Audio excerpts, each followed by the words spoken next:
فيديو لامتحان من امتحانات الوزارة. عندنا أول تكست في الكومبرينسيون، أول تكست في قطعة الفهم في الكومبرينسيون اون كلاس. التيتر بتاعه اون كلاس، وطبعا واضح قدامنا ان هو شكل ديالوج entre le professeur et les élèves، ما بين المدرس والتلاميذ. Bonjour tout le monde. Bonjour tout le monde. صباح الخير جميعا. Bonjour monsieur. صباح الخير monsieur. Quel jour sommes-nous? Quel jour sommes-nous؟ احنا في أي يوم؟ احنا يوم ايه؟ Nous sommes le mardi. احنا يوم الثلاث. Quelle est la date aujourd'hui? Quelle est la date aujourd'hui؟ ايه تاريخ اليوم؟ Le 9 juillet. Le 9 juillet يوم 9 جولاي يوليو. Quoi؟ ايه؟ Vous parlez à voix basse. انتوا بتتكلموا بصوت واطي. Parlez à voix haute. اتكلموا بصوت عالي. S'il vous plaît. من فضلكم. D'accord, monsieur. Nous sommes le 9 juillet. ماشي monsieur. Nous sommes احنا بنكون le 9 juillet. Hop, l'examen et après 2 jours l'examen الامتحان et après 2 jours بعد يومين. أول تكست عندنا le professeur écoute, n'écoute pas, ne parle pas bien ses amis. المدرس سامع كويس التلاميذ، مش سامع كويس التلاميذ، بيكلم كويس ما بيكلمش كويس. طبعا هو لو بروفيسور هيكون n'écoute pas bien، مش سامع كويس التلاميذ.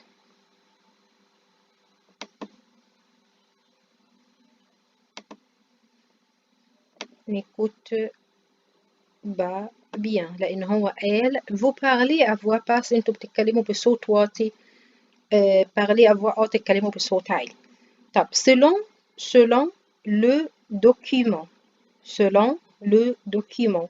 La date d'aujourd'hui est بالنسبة للتكست according للتكست التاريخ بتاع النهاردة ايه؟ طبعا هم كانوا بيقولوا le 9 juillet. juillet ده اللي هو شهر جولاي اللي هو 7، فهيكون le 9-1 اللي هي 9-1 ولا le 9-6 9-6 ولا le 9-7 9-7 ولا le 9-5 9-5. طبعا هو le 9-7. l'examen est. l'examen est. الإكزامان هيكون le mercredi يوم الأربع، le vendredi الجمعة، le mardi التلات، le jeudi الخميس. طبعا هو لما سألهم nous sommes quel jour؟ احنا في يوم ايه النهارده؟ قالوا له le mardi. وبعد كده قال لهم ان الامتحان après 2 jours بعد يومين، يبقى معناها ان احنا النهارده التلات والامتحان بعد يومين، فهيكون يوم ايه بعد التلات اللي هو mardi، mercredi، jeudi طبعا اللي هو الخميس. Le professeur dialogue avec les élèves.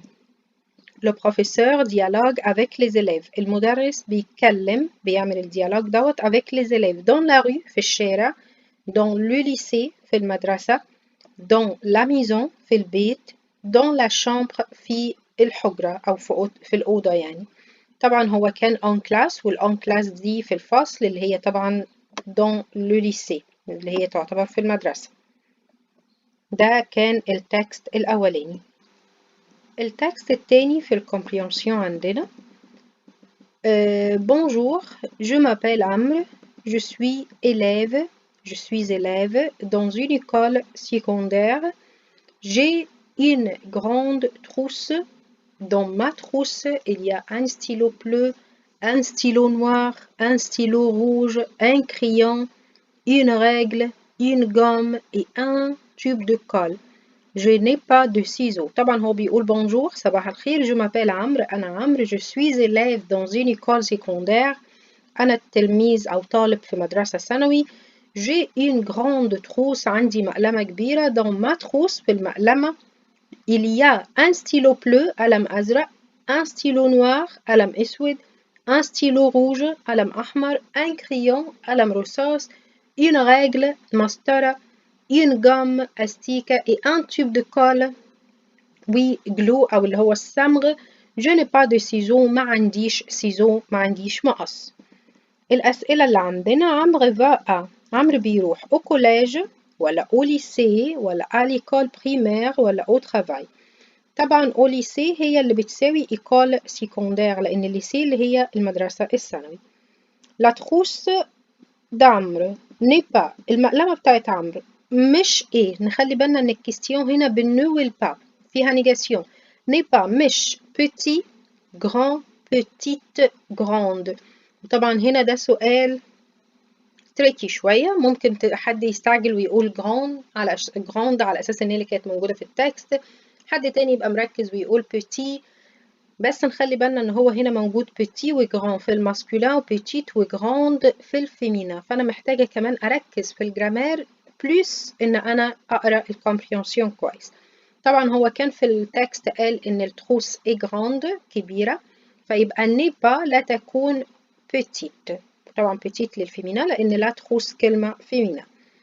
عمرو عمرو عنده ستيلو دون سا تروس. كم قلم جاف ستيلو دون سا تروس في مقلمته؟ 3 13 13 2 4. طبعا هو قال ان هو عنده ستيلو بلو ستيلو نوار ستيلو روج alors ce sont 3 stylos. 3 stylos. عمرو نابا عمرو ما عندوش. عمرو نابا ايه الحاجة اللي ما كانتش عنده؟ تيوب دو كول جوم سيزو ستيلو. طبعا الحاجة اللي هو قال ان هي مش موجودة عنده كانت لسيزو. التاني نوع أسئلة بعد كده بيكون في الامتحان اللي هي السيتواسيون اللي هي المواقف. Qu'est-ce qu'on peut dire dans les situations suivantes؟ طبعا أول سؤال بيقول pour saluer ton professeur عشان تحيي المدرس بتاعك on dit هنقول salut يعني هاي bonsoir مساء الخير pardon بعد إذنك أو سوري يعني ميرسي شكرا. طبعا عشان أحيي حد فأنا بيكون عندي بونجور وبونسوار للفورمال للطريقة اللي هي الفورمال وساليو للانفورمال اللي هي بتبقى بين الأصحاب، فهنا طبعا هيكون بونسوار. هتقولوا لي المفروض يبقى بونجور عشان البروفيسور بنشوفه في المدرسة. هقول لكم الموضوع قايم على فكرة انكم تبقوا فاهمين الجملة وتحطوا انسب اجابة بتبقى موجودة. مفيش دلوقتي حاجة اسمها اجابة تتحفظ. لو قالك سالوي لو بروفيسور يبقى دايما بونجور، لا مش دايما بونجور. ما انا ممكن اشوف المدرس بتاعي بالليل، اشوفه في درس، اشوفه في شارع، اشوفه في اي مكان. فلازم نبقى دايما بنقرأ الاختيارات اللي عندنا ونشوف أنسبها ونشوف الصح اللي فيها. السؤال اللي بعد كده tu présentes un copain. أنت بتقدم صديق. tu dis هتقول je m'appelle علي أنا اسمي علي. voici حسن ها هو حسن. c'est mon sac du chantier. je présente un cadeau أنا بقدم كادو هدية. طبعا أنت بتقدم صديق يعني بتتكلم عن حد فهيكون voici حسن. tu exprimes tes goûts. انت بتعبر عن أذواقك عن الحاجات اللي بتحبها أو اللي بتكرهها. tu dis je parle anglais أنا بتكلم إنجليزي. je fais mon devoir أنا بعمل الديفوار بعمل الواجب. je regarde la télévision أنا بتفرج على التلفزيون. j'aime le dessin أنا بحب الرسم. طبعا les goûts دايما بتبقى الأذواق، يعني بقول الحاجة اللي بحبها الحاجة اللي بكرهها فيكون j'aime le dessin. Tu parles de ton jour préféré. Tu parles de ton jour préféré. بتتكلم على يومك المفضل. Tu dis هتقول j'aime le vert بحب الأخضر. j'aime le vendredi بحب الجمعة. j'aime le maths بحب الماث. j'aime le karaté بحب الكاراتيه. طبعا le jour préféré يعني يوم، يبقى طبعا j'aime le vendredi يوم الجمعة. Tu demandes à ton camarade la date de sa naissance. بتسأل صديقك أو زميلك على تاريخ ميلاده. tu dis هتقول يبقى أنت هتقول سؤال. où tu es né أين ولدت. quelle est la date d'aujourd'hui إيه تاريخ اليوم. je suis né le 3 mars أنا اتولدت 3 مارس. quand tu es né متى ولدت. طبعا أنا بسأل على تاريخ الميلاد وأنا اللي بقول السؤال يبقى quand tu es né. السؤال اللي بعده tu identifies un objet. tu identifies أنت بتعرف un objet شيء. tu dis هتقول qu'est-ce que c'est ما هذا. c'est quoi برضو بمعنى ما هذا. C'est un bracelet brésilien دوت اللي هو الأنسيال زي الحزازات دي. C'est mon voisin du quartier ده جاري في الحي. طبعا أنا بعرف شيء فهتكون الإجابة c'est un bracelet brésilien. Tu décris le caractère d'un copain. Tu décris le caractère d'un copain بتوصف صفة صديق. بتقول صفة لصديق. Tu dis هتقول il a 16 ans عنده 16 سنة. Il surfe sur internet بيبراوز الانترنت أو بيقلب يعني على الانترنت. Il est très souriante هي بتكون مبتسمة أو ضحوكة. il est romantique هو بيكون رومانسي. طبعا التريك هنا هو إن أنت le caractère d'un copain صديق un masculin فطبعا والكاركتر اللي هي الصفات فهيكون il est romantique. السؤال اللي بعد كده واللي هو بيخص الجرامير choisis la bonne réponse. choisis la bonne réponse. c'est comment ولا qui ولا quoi ولا quand فقال c'est le 1er mai. c'est le 1er mai يعني دوت 1 مايو يوم 1 في شهر مايو فطبعا يبقى سي أنا بسأل هنا على وقت فيبقى سي quand.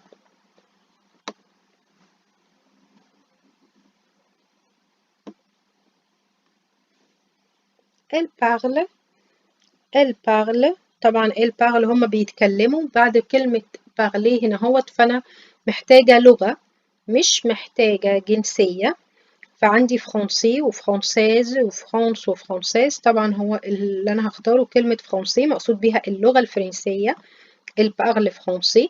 ما ينفعش فرنساز لأن دي adjective لو أنا بتكلم على بنت. ما ينفعش فرانس لأن دي طبعا اسم الدولة. وما ينفعش فرنساز آخرها اس لأن دول برضو لو أنا بقول صفة لو أنا محتاجة أقول صفة.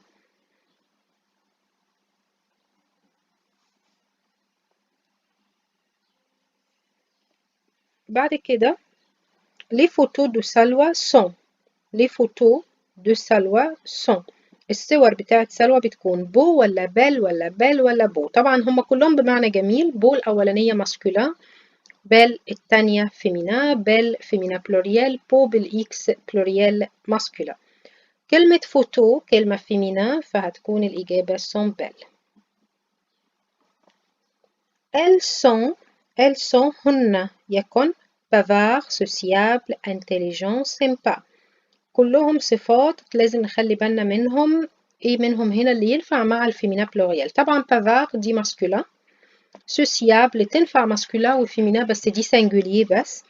intelligent ده كده بلوريال ماسكولين. كلمة سيمبا هي اللي بتفضل بتكون نفس الكلمة سواء ماسكولين أو فيمينا. c'est un garçon 13 ans. c'est un garçon هختار a اللي هو verbe avoir ولا a اللي هو verbe avoir مع tu ولا de ولا avoir. طبعا هنا هو c'est un garçon أنا الجملة بتاعتي فيها verbe خلاص وأنا بقول إن هو 13 سنة فيكون c'est un garçon de 13 ans.